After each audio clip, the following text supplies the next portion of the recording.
Pendant qu'on n'avait pas encore fini de déterminer le sexe de l'ange albinos, ben voilà, le général Tiani du Niger, lui là, qui est connu pour ne pas beaucoup bouger, il prend son avion et il fait une tournée dans l'AES avec à la clé les forces unifiées de l'AES qui ont été portées sur les fonds baptismaux. Est-ce que ceci a un rapport avec cela?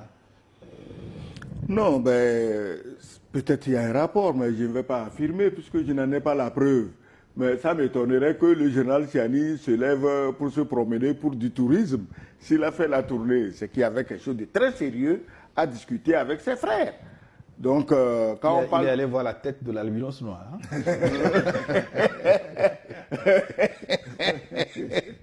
Non, je crois que pour arrêter de paniquer des gens, on peut réduire un peu l'albinos noir ici, parce qu'apparemment les gens ne dorment pas, et notre souci ici, c'est pas de leur donner des insomnies.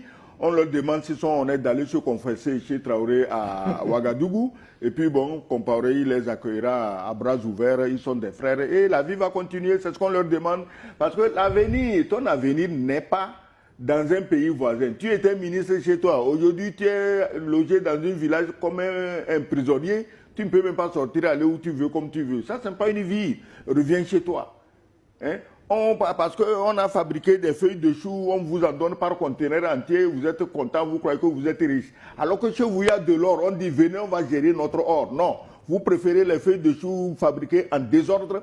On vous donne autant qu'on en donne aux terroristes. Ça veut dire que vous-même, vous êtes des terroristes. Voilà. Non, dans le contexte où Tiani a fait la tournée, d'abord c'est un principe de base. Vous êtes ensemble, vous travaillez sur des questions extrêmement importantes qui engagent la vie des millions de personnes. Il est essentiel que de temps à autre, vous puissiez vous retrouver, vous concerter, etc. Et donc, c'est clair, c'est intéressant de voir un général Tiani qui prend son avion, il descend à Bamako, il échange avec son collègue et il se retrouve au Burkina Faso. Mais c'est dans le contexte où ils sont en train de mettre en place, d'opérationnaliser leurs forces conjointes de lutte contre le terrorisme. Et la base, c'est à Niamey, justement. Donc, je pense qu'ils sont en train, aujourd'hui, de créer un bloc militaire. De 5000 hommes. Voilà, de 5000 hommes, de sorte à être plus efficace dans l'action même de lutte contre les terroristes. Et il est de bon temps que bon, il puisse se concerter. Alors, s'il vient dans le contexte de l'albinos noir, et si ça a un rapport d'ailleurs même avec l'albinos noir, c'est tant mieux, parce que de toute façon... Moi, je présume que le nom de cette opération, qui va s'occuper d'abord de l'Iptako Gourma, peut être l'albinos noir, pourquoi pas? Ah ben oui, pourquoi pas, justement. Donc là, on va attendre de voir, puisqu'il a dit qu'on va patienter un peu, et on verra.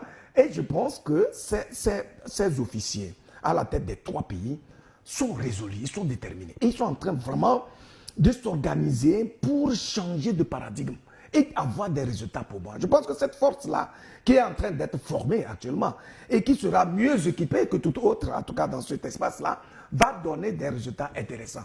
Et on va attendre pour voir, mais c'est aussi intéressant parce que tous ces dirigeants-là n'agissent pas que sur le plan militaire. Ils sont en train de réorganiser carrément leur société, notamment sur le plan du développement de l'économie, etc. Et cette interview d'Ibrahim Traoré a été tellement enrichissante qu'elle a rendu compte, non pas seulement au peuple burkinabé, mais à l'ensemble de tous ceux qui ont l'occasion d'écouter cette interview, qu'il est possible de changer beaucoup de choses en Afrique pour peu que l'on dispose de la vision. Et que l'on se consacre véritablement à la cause commune, à l'intérêt supérieur de la nation. Et donc, je pense que on ne peut qu'être heureux de constater que malgré toutes les conspirations et toute la fronde, toute la puissance des redoutables conspirateurs, en tout cas les pays de l'AES sont en train de perdre des pas décisifs. Je lisais un article dans la semaine où la Banque mondiale féliciterait le Burkina Faso et le président Ibrahim Traoré pour sa vision stratégique. D'ailleurs, je risque de passer un coup de fil à Ibrahim Traoré pour qu'il nous propose le corrigé de son exercice à albinos noir finalement, à la fin de cette émission. Oui, attends, la Banque mondiale travaille avec des chiffres.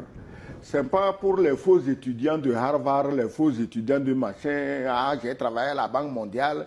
Tu as travaillé à la Banque mondiale, tu ne comprends rien à l'économie. Hein? Ça se fait aussi. J'ai travaillé à la Banque mondiale, ah, j'étais au FMI, ah, j'étais directeur de BCAO, machin. Et tu ne comprends rien à l'économie.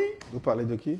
Mais Je parle de celui qui a fait Banque mondiale, FMI, BCAO, et qui ne comprend rien. On fait Banque mondiale et qui ne comprend rien à l'économie. Ibrahim Traoré n'a pas fait Banque mondiale, il n'a pas fait FMI, il n'a pas fait BCAO, il n'a pas fait Harvard, il n'a pas fait MIT, il n'a pas fait Sorbonne, il n'a pas fait Polytechnique, il n'a rien fait de tout cela.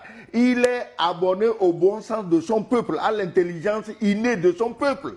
Et il dirige son pays avec brio. Voilà le problème. La guerre va vite finir, donc d'ici IB. Est-il, la nouvelle alliance avec l'Iran, est-ce que ça va compter, je dis l'Iran, la Corée du Nord, parce que ça a été annoncé à grande pompe, est-ce que ça va jouer, est-ce que ce sera déterminant? Est-ce qu'on le dit souvent, on l'a beaucoup félicité sur les réseaux sociaux et